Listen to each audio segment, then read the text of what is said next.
السلام علیکم ورحمۃ اللہ وبرکاتہ۔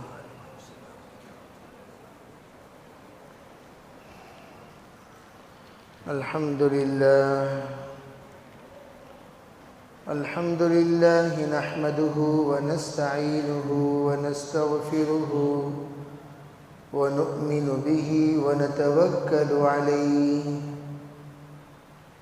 ونعوذ باللہ من شرور انفسنا ومن سیئات اعمالنا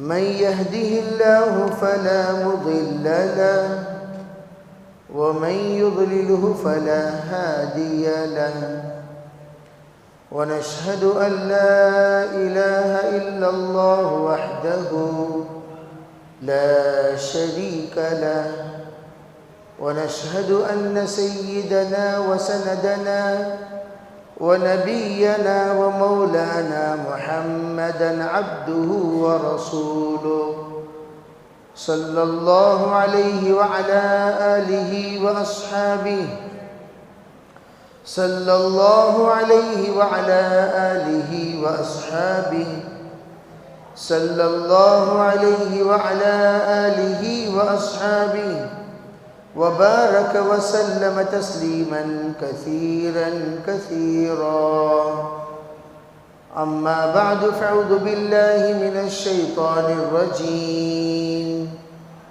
بسم الله الرحمن الرحيم إن عدة الشهور عند الله 12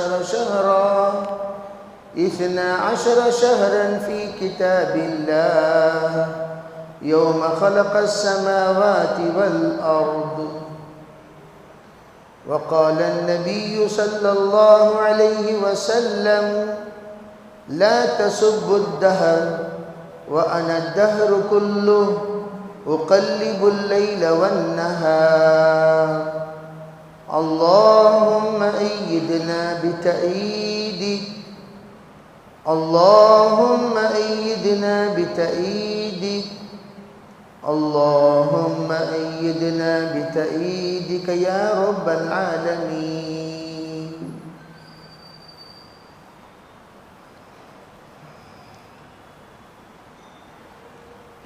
محترم معزز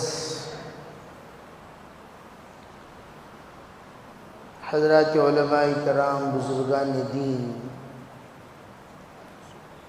عزیز نوجوانوں،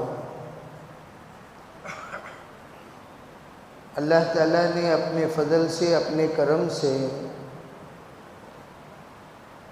ہمیں محرم الحرام، جو ہمارے اسلامی مہینوں کا پہلا مہینہ ہے، اس مہینے تک صحت کے ساتھ، سلامتی کے ساتھ، عزت اور شرافت کے ساتھ اللہ نے پہنچایا۔ مختلف مزاج اور طبیعت اور مذہب والے اپنے اپنے اعتبار سے 9 سال منایا کرتے ہیں، لیکن اسلامی مزاج کوئی بھی جشن منانے کا نہیں ہے۔ اسلام میں جتنی تقریبات ہیں، وہ تقریب میں صرف یہی اجازت دی گئی ہے کہ 2 عیدیں تم خوشیاں منایا کرو۔ لِكُلِّ قَوْمٍ عِيدٌ وَهَذَا عِيدُنَا۔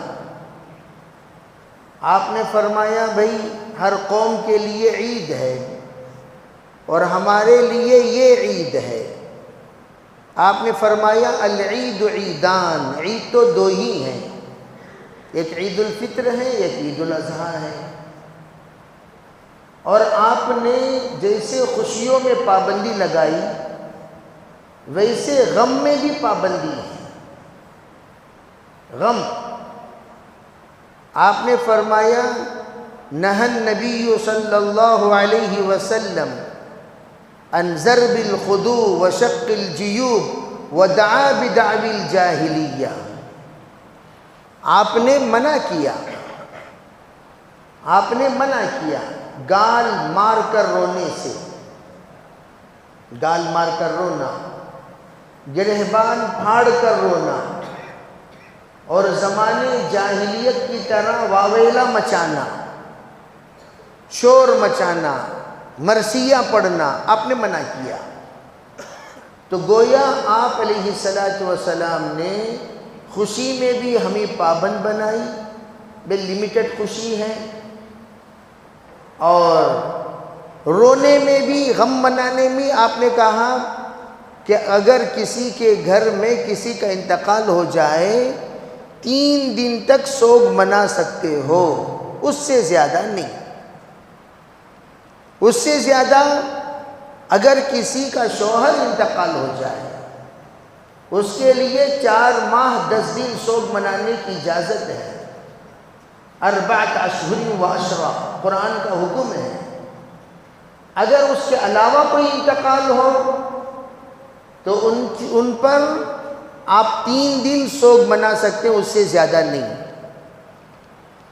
اور خصوصاً یہ فرمایا حضور نے کہ اسلام میں چند فخر کی باتیں ہیں، چند شان کی باتیں ہیں، چند تمنائیں ہیں.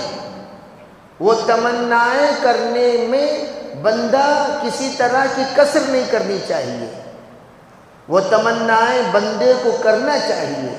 ان تمناؤں میں ایک تمنا بندے کی شہادت کی نیت، جیسے خود جناب محمد رسول اللہ صلی اللہ علیہ وسلم نے اپنے لیے شہادت مانگی. لَأُدِدْتُ أَنْ أُقْتَلَ فِي سَبِيلِ اللَّهِ ثُمَّ أُحْيَا ثُمَّ أُقْتَلْ ثُمَّ أُحْيَا ثُمَّ أُقْتَلْ ثُمَّ أُحْيَا ثُمَّ أُقْتَلْ ثُمَّ أُحْيَا ثُمَّ أُقْتَلْ. بعض روایتوں میں 3 بار، 5 بار، 7 بار، 9 بار، 11 بار سرکار دو عالم صلی اللہ علیہ وسلم نے اپنی ذات کے لیے تمنا ظاہر کی، اور آپ نے امت کو سمجھا دیا کہ آپ لوگ بھی اپنی اچھی موت مانگا کرو، اللہ تعالیٰ سے اچھی موت مانگا کرو، فخر کی موت مانگا کرو.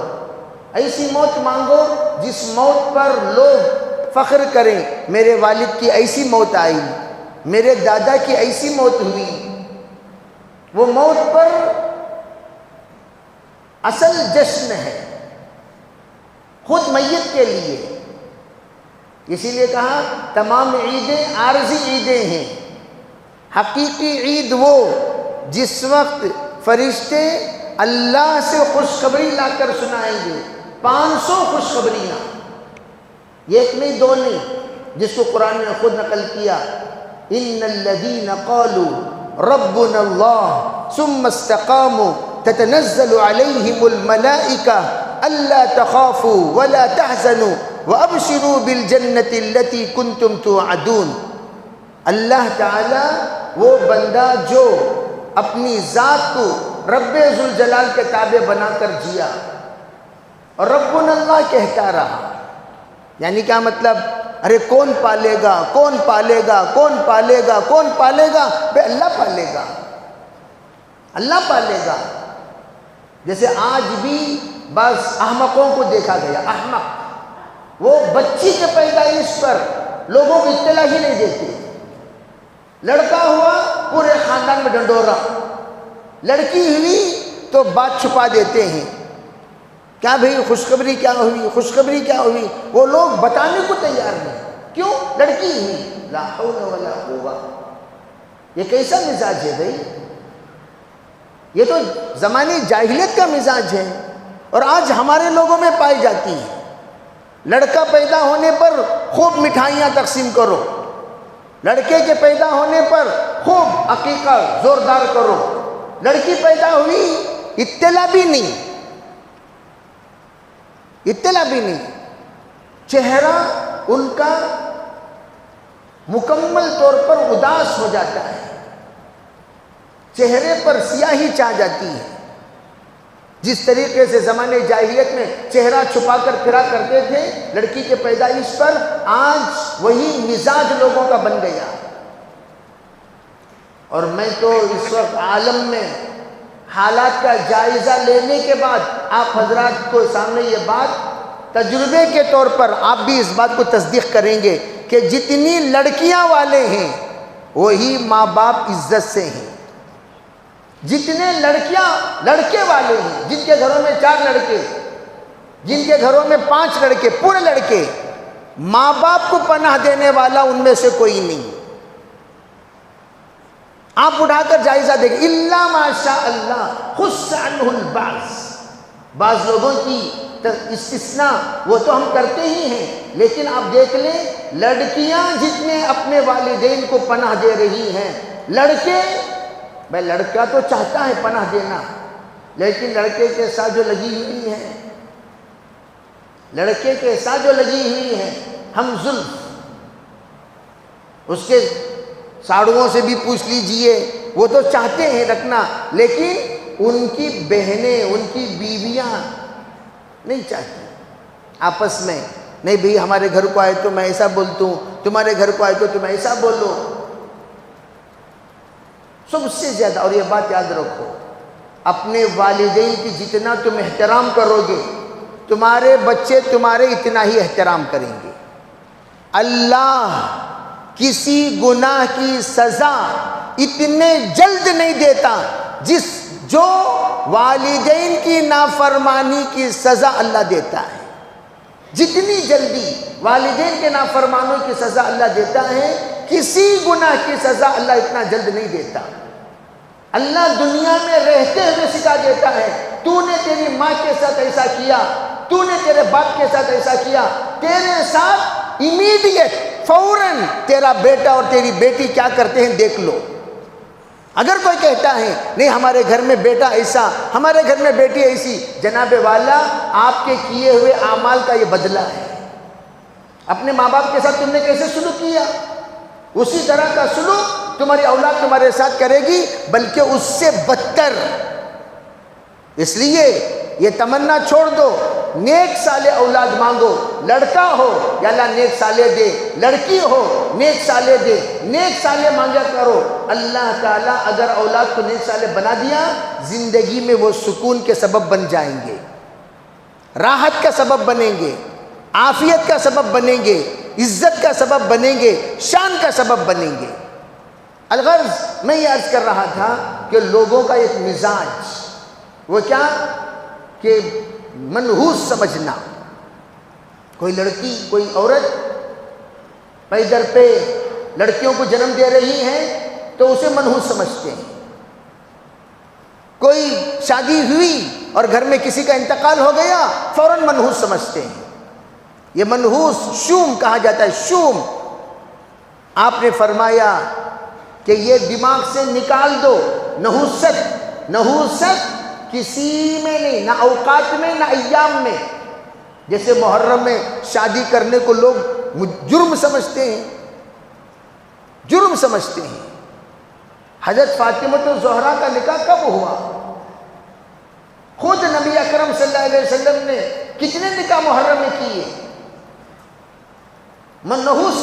نحوست انسان کے خود کے اعمال ہوتے ہیں، ایام نہیں ہوتے، سال نہیں ہوتا۔ بھئی یہ پہلا سال ذرا شان سے گزار لو، پورا سال۔ اگر پہلا سال آپ نے شان سے گزار لیا، جیسے محرم ہمارے اسلام کا پہلا سال ہے، پہلے سال میں آپ نے بہتر سے بہترین طریقے سے گزار لیا، نیت یہ کی جا سکتی ہے قسط اول ہم نے بالکل سیدھا رکھا ہے، اللہ تعالیٰ انشاءاللہ آخری تک بھی ہمیں سیدھی زندگی گزارنے کی توفیق دے گا۔ نحوست ایام میں نہیں، نحوست محرم میں نہیں، نحوست سفر میں نہیں، خود میں، جس کو ہم دلندراگی کہتے ہیں۔ دلندراگی خود میں ہوتی ہے۔ ہر دن ہمارے لیے حیات ہے، اور ہر رات ہمارے لیے موت ہے۔ ہر دن ہمارے لیے ایک پیغام ہے، یا بادی الخیر اقبل یا بادی الشر ادبر، اے نیکی کی طرف آگے بڑھنے والے آگے بڑھتا چلا جا، اے برائی کی طرف جانے والے پیچھے ہٹ۔ ہر دن ہمارے لیے نیا، ہر دن کو آپ اپنے پچھلے دن سے بہتر بنانے کی کوشش کرو۔ سال نہیں، یہ پہلا سال عقیدے لوگوں کے سال کے شروع میں جیسے جنم دن، بے آج جنم دن ہے، جنم دن میں گالی مت دو، جنم دن میں یہ مت دو، ارے جنم دن ہی نہیں، ہر دن ہمارے لیے ایک جنم ہے۔ اللہم بسمک اموت و احیا، رات کو مرے ہم صبح اٹھے الحمدللہ الذی احیانا بعدما اماتنا والیہ النشور، گویا ہم صبح اٹھے نئی زندگی پائے، رات کو سوئے مر گئے۔ رات کو دیکھو کیسی پڑی رہتی ہے لاشیں ہماری، رات میں ہماری لاشیں کیسی پڑی رہتی ہیں، سوئے کسی اینگل میں اٹھ رہے ہیں کسی اینگل میں، سو رہے ہیں ایسے اٹھ رہے ہیں ایسے، ہم کیسا سوئے کیسا اٹھے، رات میں کیا ہوا کچھ پتہ نہیں۔ گویا کہ موت اللہ نے رات کو دی اور دن میں اللہ نے حیات دی۔ ہر دن اللہ تعالیٰ کے سامنے یہ نیت کرتے ہوئے اٹھنا چاہیے، آج کا دن یا اللہ پچھلے دن سے بہتر بنا، پچھلے دن میں 5 جھوٹ بولا، آج میں جھوٹ نہیں بولوں گا، پچھلے دن میں نے کچھ غلط باتیں کہی، آج کا دن میں غلط نہیں کہوں گا، پچھلے دن کچھ غلط حرکتیں ہوئی، آج کا دن غلط حرکت نہیں ہوگی، پچھلے دن میں نے دھوکہ دیا، آج کا دن ہرگز دھوکہ نہیں دوں گا۔ پچھلے دن کے اعمال پر مرنے سے پہلے یعنی سونے سے پہلے توبہ کر کے سویا کرو، توبہ کر کے سویا کرو۔ میرے عزیز بھائیو، موت اس وقت کس شکل میں ہماری طرف آئے گی ہم میں سے کسی کو نہیں پتا۔ کبھی گھومنے کے لیے آپ گئے، تالاب میں موت آ گئی، بوٹنگ کرتے ہوئے گئے، بوٹنگ میں موت آ گئی، آپ پکنک میں گئے، پکنک میں موت آ گئی، پہاڑ پر چڑھے، پہاڑ پر موت آ گئی، سواری میں ہیں، سواری پہ موت آ گئی، موت کہاں آئے گی کسی کو نہیں پتا۔ اذا جاء اجلهم لا يستأخرون ساعة ولا يستقدمون، اس لیے توبہ میں تاخیر مت کرو۔ بعض لوگ توبہ میں تاخیر کرتے رہتے ہیں، توبہ حج کو جا کر کریں گے، توبہ عمرے کو جا کر کریں گے، توبہ رمضان میں کریں گے، توبہ شب قدر میں کریں گے، توبہ شب برات میں کریں گے، کوئی ضروری نہیں۔ ان اللہ یبسط یدہ باللیل لیتوب مسیء النہار ویبسط یدہ بالنہار لیتوب مسیء اللیل، حدیث میں ہے اللہ ہاتھ پھیلا کر دن کے گنہگار بندے کو بلاتا ہے، آ جاؤ بھائی، رات ہو گئی، دن میں تم نے گناہ کیا، توبہ کر لو۔ دن میں ہاتھ پھیلاتا ہے، رات کے گنہگاروں کو بلاتا ہے، آ جاؤ، رات میں تم نے گناہ کیا، توبہ کر لو۔ اللہ روزانہ بلاتا ہے، روزانہ دعوت دیتا ہے، روزانہ ہاتھ پھیلاتا ہے، روزانہ اللہ رب العزت منتظر ہے میرا بندہ توبہ کب کرے گا، میرا بندہ توبہ کب کرے گا، میرا بندہ توبہ کب کرے گا۔ لیکن ہم توبہ کو ٹالتے رہتے ہیں۔ سرکار دو عالم صلی اللہ علیہ وسلم نے فرمایا روزانہ میں 70 مرتبہ استغفار کرتا ہوں، یا ایھا الناس توبوا الی اللہ انی اتوب فی اليوم 70 مرہ، استغفروا ربکم انی استغفر فی اليوم 70 مرہ۔ توبہ کرتے تھے، استغفار کرتے تھے، حالانکہ آپ کا استغفار کرنا معصوم ہونے کے باوجود ہمیں سکھانے کے لیے ہے، تو ہم لوگ سیکھنا چاہیے، توبہ کرو توبہ کرو۔ اسی لیے کہا نماز ختم ہوئی اللہ اکبر اللہ اکبر پڑھو، 1 مرتبہ کہو، 3 بار کہو، 2 بار کہو اللہ اکبر، اس کے بعد استغفر اللہ استغفر اللہ استغفر اللہ کہو۔ نماز ختم ہوتے ہی اللہ اکبر کا ذکر کریں، استغفر اللہ پڑھیں، 33 مرتبہ سبحان اللہ، 33 مرتبہ الحمدللہ، 33 مرتبہ اللہ اکبر پڑھیں، 1 بار آیت الکرسی پڑھیں۔ نماز ختم ہوتے ہی اٹھ کر نہ جائیں، ہم لوگوں کو بڑی جلدی. ارے اللہ کے بندو، 2 وقت تواتر کے ساتھ ثابت ہے دعائیں قبول ہوتی ہیں. اس میں ہر فرض نماز کے بعد دعا قبول ہوتی ہے. بعد کل صلاۃ مکتوبہ، ہر فرض نماز کے بعد. یہ 170 روایتوں سے ثابت ہے. لوگوں کو روایتوں کا کیا پتا؟ کیا پتا روایتوں کا؟ کتنا پڑھے ہو تم روایت؟ 5 پڑھے ہو، 10 پڑھے ہو، 20 پڑھے ہو؟ یہ 170 روایتوں سے ثابت ہے. آپ علیہ الصلوۃ والسلام اذکار کیا کرتے تھے فرض نماز کے بعد. اور ہمیں بھی حکم ہے نماز کے بعد بھاگو مت، بیٹھو بیٹھو، سکون سے بیٹھو، سکون سے بیٹھ کر ذکر کرو. ذکر کرنے کے بعد دعا کرو. اللہ وہ دعا رد نہیں کرتا. فرض نماز کے بعد اللہ دعائیں قبول کرتا ہے، اور ہم دعاؤں سے بھاگتے ہیں. جب دعاؤں سے بھاگیں گے، ہمارے ضروریات پورا کرنے والی ذات اللہ کی ہے. الدعاء مخل عبادہ. دعاؤں سے اگر ہم روگردانی کریں گے، اللہ کہے گا جب تو صورت پہن کر جا رہا ہے، میں کیوں انلزمکموہا وانتم لہا کارہون. تم لوگ چاہتے نہیں، میں زبردستی تمہیں دوں، یہ میری ترتیب نہیں ہے. مانگو. ایاک نعبد. قرآن میں خود ہم جو سورہ فاتحہ پڑھتے ہیں کیا کہتے ہیں؟ بولو. ایاک نعبد، یا اللہ ہم نے آپ کی عبادت کی. اس کے بعد کیا آیت ہے؟ بولو. ارے بولو بھئی، کیا ہے؟ وَإِيَّاكَ نَسْتَعِينُ. ہم آپ سے مدد طلب کرتے ہیں. عبادت کی مدد طلب کرو، عبادت کی مدد طلب کرو، عبادت کی مدد طلب کرو. یہ ہے قرآن کی ترتیب. ایاک نعبد و ایاک نستعین، ایاک نعبد و ایاک نستعین. نماز پڑھی، ہم نے مدد طلب کی. روزہ رکھا، ہم نے مدد طلب کی. قربانی دی، ہم نے مدد طلب کی. زکوٰۃ دیا، ہم نے مدد طلب کی. ہم نے حج کیا اور آپ سے ہم نے مدد طلب کی. حج کیا اور پھر ہم آپ سے، اب جو حجاج آ رہے ہیں، جیسے میں نے گزشتہ بتایا، حجاج جب آتے ہیں ان سے خوب دعاؤں کی درخواست کرو. خوب کیا لائے بھائی وہ سب بعد میں پوچھو. پہلے کہو اترتے ہی آپ ہمارے حق میں دعا کریں. کیا کریں بھائی؟ ہمارے حق میں آپ دعا کریں. جب حجاج آئیں تو کیا کہیں؟ تقبل اللہ حجک وغفر ذنبک اخلف اللہ نفقتک. یہ ابن عباس دعا پڑھا کرتے تھے. حضرت ابن عباس یہ دعا پڑھا کرتے تھے، تقبل اللہ حجک، اللہ تعالیٰ آپ کے حج کو قبول فرمائے. اردو میں دعا دیجئے، اللہ آپ کے حج کو قبول فرمائے، اللہ آپ کے گناہوں کو معاف کرے، اور جو آپ نے خرچ کیا حج میں اللہ اس کا خوب بدل عطا فرمائے. اسی لیے کہا حاجی کبھی غریب نہیں ہوتا.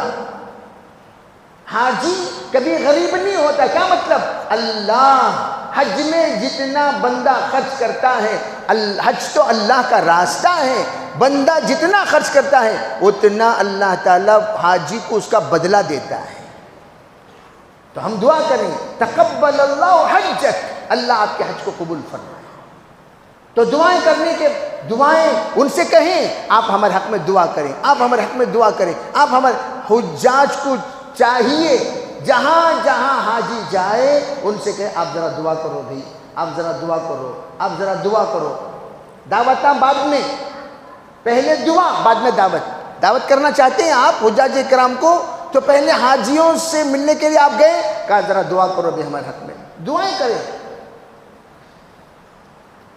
میرے عزیز بھائیوں، اس وقت دونوں، ایک تو حجاج کرام تشریف لا رہے ہیں اور دوسری بات محرم کا مہینہ بھی تشریف آ رہا ہے. محرم کا مہینہ غروب ہوا، محرم کا مہینہ شروع.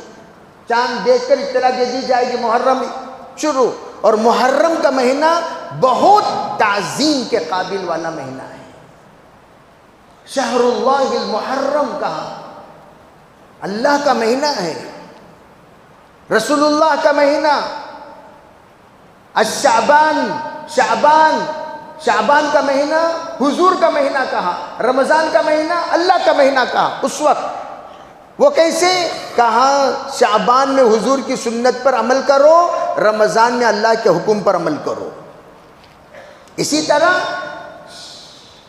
محرم کا مہینہ کیا کریں؟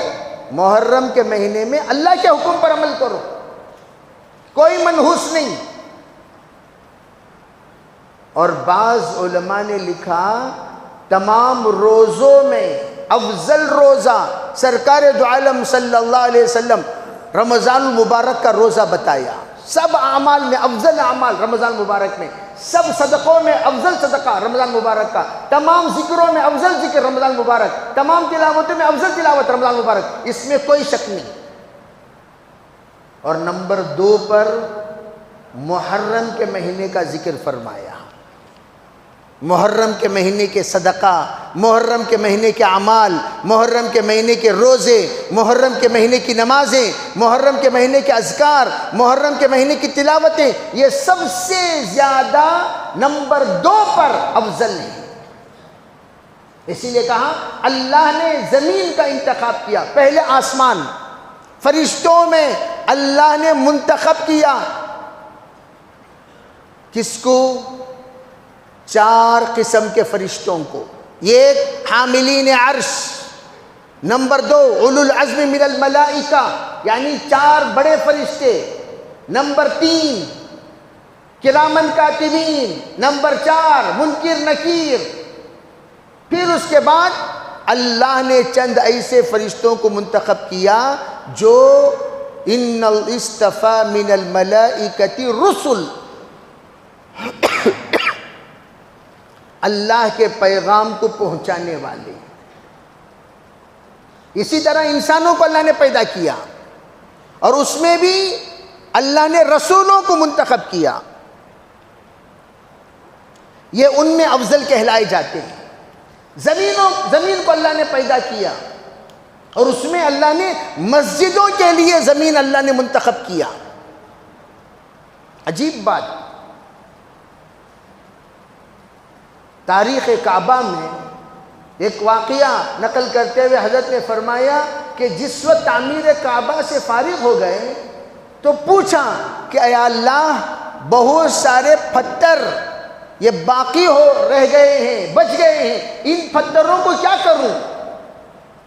اللہ نے حضرت آدم سے کہا، پہلے تو حضرت آدم نے، پھر اس کے بعد حضرت ابراہیم نے، بے لین سے ہر نبی جو بھی اس زمانے میں جن کو حکم دیا گیا وہ تعمیر کعبہ کرتے رہے۔ بعض 36 مرتبہ نبیوں نے تعمیر کعبہ کیا۔ تاریخیں الگ الگ، اس لیے کہ اس زمانے میں مورخین کوئی تھے نہیں، اس لیے اس سب کو اسرائیلی روایت کہہ دیا جاتا ہے کہ ان روایتوں میں 19-20 فرق ہوتا ہے۔ تو جس وقت حضرت آدم نے تعمیر کرنے کے بعد پوچھا یہ ماں بقیہ کیا کروں؟ بعضوں نے فرمایا حضرت ابراہیم نے پوچھا تو اللہ نے کہا اس کو ریزہ ریزہ بناؤ اور بکھیر دیجئے۔ جو بکھیرا تو وہ تمام ذرات عالم میں پہنچ گئے اور جہاں جہاں وہ ذرات پہنچے وہاں وہاں مسجد بنے گی۔ تو اللہ نے زمین میں سب سے زیادہ منتخب جنت کی زمین بنا کر جس ٹکڑے کو کیا ہے وہ مسجدوں کا ٹکڑا ہے، مسجدوں کی زمین ہے۔ تو یہ بہت متبرک زمین مسجدوں میں، اسی لیے سرکار دو عالم صلی اللہ علیہ وسلم سب کو کہا کرتے تھے کہ جس وقت معاملہ پیش آئے مسجد میں آ کر اپنے آپ کو ڈال دیا کرو، مسجد میں زیادہ وقت گزارا کرو، مسجد میں آیا کرو، مسجد میں مانگا کرو۔ اور آئے کیسے؟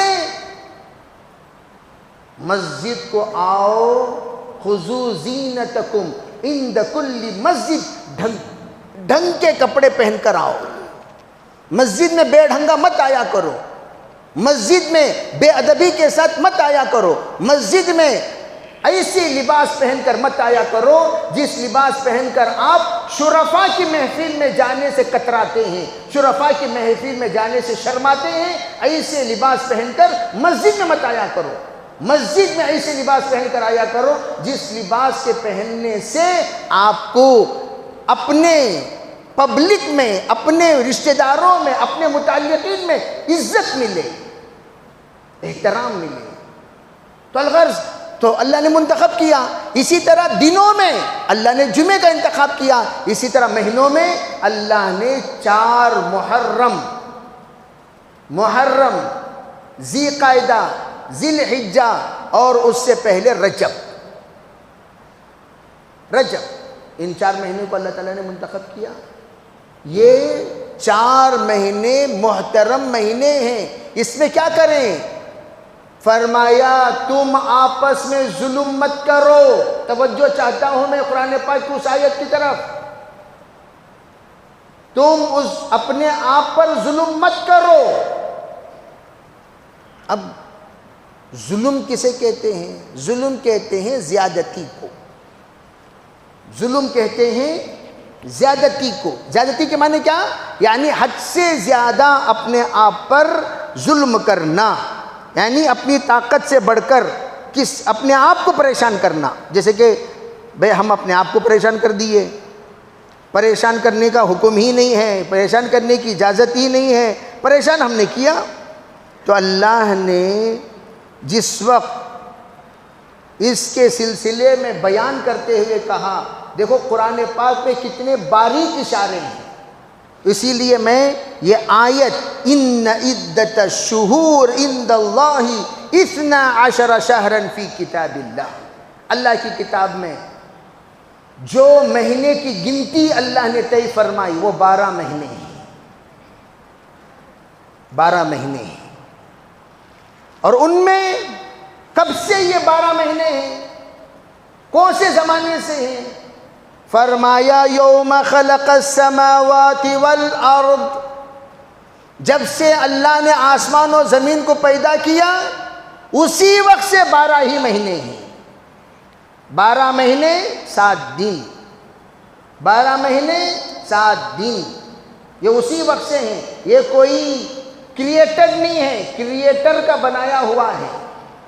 آگے سنو، منہا 4 حرم، اس میں سے 4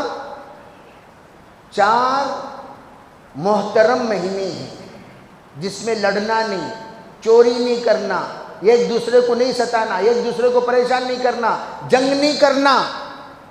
ان مہینوں میں ایسی حرکت نہیں کرنا جس سے اللہ ناراض ہو جائے. خاص طور پر یہ آ کر محرم کا مہینہ حضرات صحابہ زمانے جاہلیت میں بھی اس کا احترام کرتے تھے. یہودی احترام کرتے تھے، نصارہ احترام کرتے تھے. یہودی یہ تو پرانے زمانے کے چھتری ہیں. یہ لوگ کرتے کیا تھے؟ آپس میں بیٹھ کر مشورہ کرتے. مشورے میں یہ طے ہوتا، دیکھو بھائی اس زمانے میں بہت سارے ایٹماں ہیں، اس لیے محرم کا مہینہ یہ مہینہ نہیں، آئندہ مہینہ ہمیں بنا لیں گے.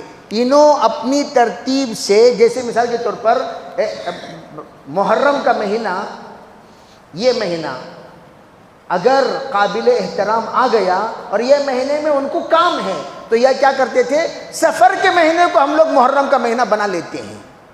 اپنی مرضی سے مہینہ بدل لیا کرتے تھے. جیسے اللہ نے ہفتے کا دن ان کے لیے عبادت کا دن بنایا، انہوں نے کیا کیا؟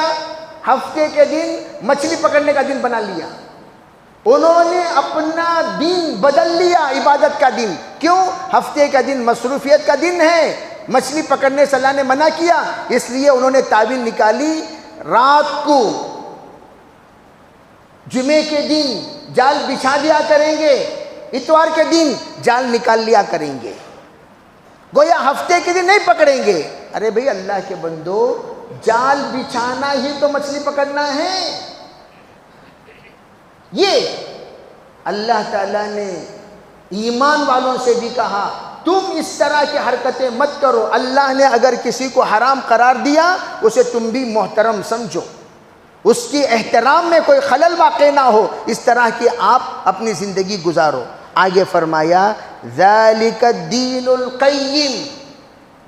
اے لوگو، جس طرح بنی اسرائیل اپنے اپنے مرضی سے مہینہ بدل لیا کرتے تھے، ایام بدل لیا کرتے تھے، حرام کو حلال کر لیتے، حلال کو حرام کر لیتے، اپنی مرضی سے جو من میں آئے وہ کر لیا کرتے تھے، اور جیسی چاہے وہ تورات میں تبدیل کر لیا کرتے تھے، اس طرح تم ہمارے دین میں تبدیلی مت کرو۔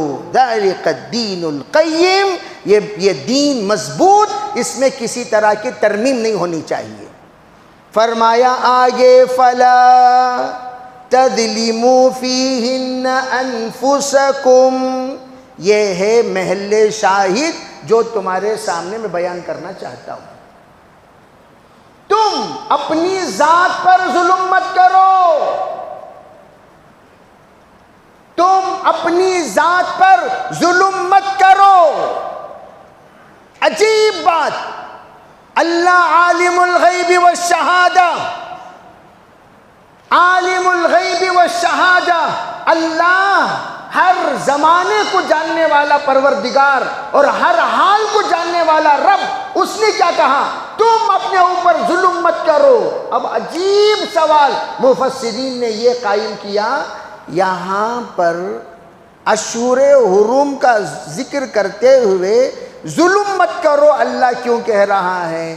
نمبر ایک، عدل بدل مت کرو، معاملے کو مت بگاڑو، جو منع ہے اسے منع رکھو، جس کی اجازت ہے اس کی اجازت رکھو، تم اپنے طرف سے کوئی تشریح اور توضیح، کوئی ترمیم مت کرو، ایک۔ نمبر دو، ایک زمانہ ایسا بھی آئے گا، قرآن تو تا قیامت ہے نا، عربی قرآن کب تک کے لیے ہے؟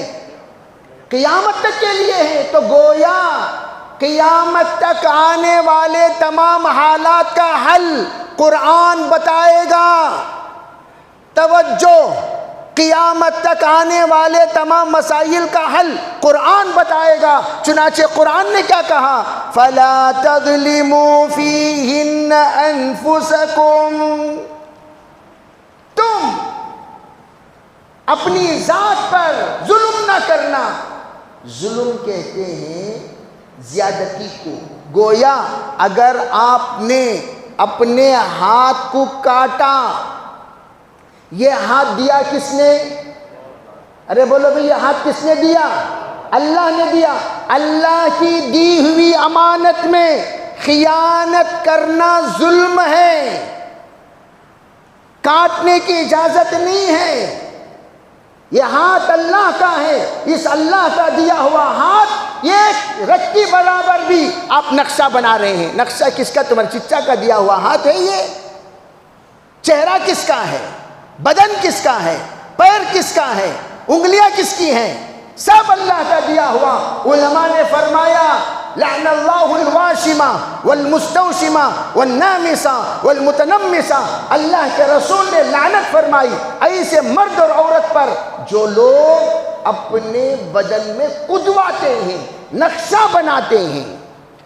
نقشہ بنا لیا، نام لکھ لیا، نقشہ بنا لیا۔ فرمایا یہ جو نقشہ بنانا تحریف فی خلق اللہ، اللہ کے پیدائش کو بدلنا ہے، اور یہ بدلنے کی اجازت نہیں ہے۔ اگر کوئی بدل رہا ہے وہ ظلم کر رہا ہے۔ فرمایا جب یہ بلیڈ میں آپ اپنے ہاتھ میں اپنے دلہن کا نام، اپنے منگیتر کا نام، اپنے معشوقہ کا نام، اپنے یار کا نام، اپنے پیار کا نام نہیں لکھ سکتے، اسی طرح جس کے تم معتقد ہو ان کے یاد میں تم اپنے بدن کو کاٹ نہیں سکتے۔ حضرت حسین کی یاد میں کوئی کاٹے، حضرت حسین کی شہادت پر کوئی کاٹے، اجازت ہے۔ قرآن کہتا ہے فَلَا تَظْلِمُوا فِيهِنَّ أَنفُسَكُمْ، تم اپنی ذات پر ظلم مت کرو۔ آگے چلو، کہا وقاتل، اور پھر کہا وقاتل المشرکین کافہ کما یقاتلونکم کافہ وَاعْلَمُوا، جان لو اچھی طرح، جان لو اچھی طرح ان اللہ مع المتقین، اللہ پرہیزگاروں کے ساتھ ہے۔ جس کو شریعت نے منع کیا اس سے رک جاؤ۔ اپنے بدن سے خون نکالنے کی اجازت نہیں ہے، اپنے بدن سے ماتم کرنے کی اجازت نہیں ہے۔ جیسے کہ میں نے کہا حضرت فاطمہ الزہرا رضی اللہ تعالی عنہا سرکار کے وصال کے بعد اللہ اکبر، کتنا غم حضرت فاطمہ و زہرا پر طاری ہوا ہوگا، کوئی اس کا اندازہ لگا سکتے ہیں؟ جس بیٹی سے اتنی پیار، 4 نکاح کرنا شریعت میں جائز ہے، قرآن پاک کا حکم، فَانْكِحُوا مَا طَابَ لَكُم مِّنَ النِّسَاءِ مَثْنَىٰ وَثُلَاثَ وَرُبَاعَ۔ اگر نہیں آپ ایک عدل کر سکتے تو ایک پر اکتفا کر لو۔ جس وقت حضرت علی نے نکاح کرنے کا ارادہ کیا حضرت فاطمہ کے حیات میں، تو سرکار دو عالم صلی اللہ علیہ وسلم کو اطلاع ملی، حضور حضرت علی کو بلائے، کہنے لگے علی شریعت میں اجازت ضرور ہے، میں تم سے ایک درخواست کرنا چاہتا ہوں، درخواست یہ ہے علی فاطمہ کو تکلیف مت دو، فاطمہ کو تکلیف مت دو، وہ میرے جگر کا گوشہ ہے، وہ میرے جگر کا ٹکڑا ہے، اگر اس کو تکلیف دو گے مجھے تکلیف دینے کے برابر مجھے تکلیف دو گے، اللہ ناراض ہو جائے گا۔ یہ بات کہی سرکار نے حضرت علی سے، آپ اندازہ لگاؤ کتنی پیار اور محبت حضرت فاطمہ سے۔ کچھ وفات کے وقت آپ نے کہا، روئیں، پھر آپ نے کہا مسکرائیں، کچھ دنوں کے بعد پوچھا حضرت عائشہ نے کیا بات ہے فاطمہ، کیا کہا، روئیں اور کیا کہا، مسکرائیں؟ کہا ابو نے بس بیٹی چند ہی دنوں کا میں تمہارا ساتھی ہوں، چند دن تمہارے ساتھ رہوں گا، اس کے بعد بس میری رخصتی کا وقت قریب آ گیا اور میں بہت روئی۔ فرمایا بیٹی ادھر آؤ ادھر آؤ، سب سے پہلے مجھ سے ملنے والی تم ہوگی، میرے بعد فوراً تم بھی آ جاؤ گی۔ میں مسکرائی۔ چنانچہ آپ کے وصال کے 6 ماہ بعد حضرت فاطمہ کا انتقال ہو گیا۔